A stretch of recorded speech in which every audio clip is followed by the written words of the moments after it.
The day had not begun well for Harriet Gordon. A domestic upset in the kitchen had to be smoothed over before she even arrived at the school to find that the unreliable typewriter on her desk refused to work. The decision to retrieve her own little typewriter from the home of Sir Oswald Newbold had been where it all began. As the pony trap turned off Bukit Timah Road into the long drive that wound its way through the abandoned rubber trees and thickets of jungle up to Sir Oswald Newbold's home, the hairs on the back of her neck began to prickle. Not a monkey, a bird, or an insect could be heard in the ulu that surrounded the house, and a hush, as thick and impenetrable as the humidity of the late morning, settled around Harriet. The pony flattened his ears and slowed his jaunty pace as the low silhouette of the old plantation house came into view. Aziz clucked his tongue encouragingly, but Mr. Carrots came to a standstill, his ears pressed against his lowered head. The boy shifted in his seat, his gaze darting around the overgrown garden. "Sorry, Mem. We go no further, and I think we should not stay. They call this place Bukit Hantu. It is a bad place." "Bukit Hantu? What does that mean?" Harriet asked. Her client had told her that he had named the property Mandalay in memory of his long connection with Burma. Aziz shook his head. "There are evil spirits here." Harriet smiled at the boy. "There are no such things as evil spirits, Aziz. You stay here with Carrots, and I'll just pop in and collect the typewriter." Aziz jumped from the trap and helped Harriet down. She narrowly avoided a puddle, a remnant of the morning rainstorms.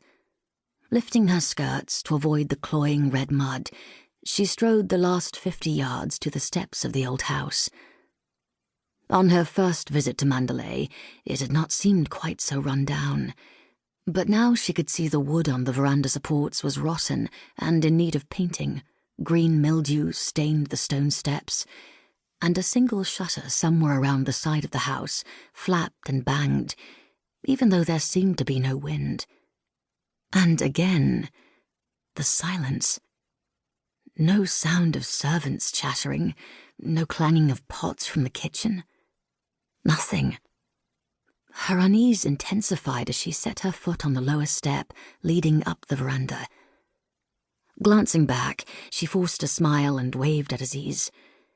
The boy stood in the shade of a massive rain tree, holding Mr. Carrots' bridle. As she watched, the pony shook his head, almost sending the slender boy flying. The animal started to back away, and it took all Aziz's strength to hold him.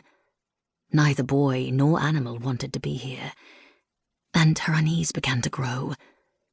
Bukit Hantu? Harriet's knowledge of Malay was still rudimentary. She knew Bukit meant hill, but Hantu?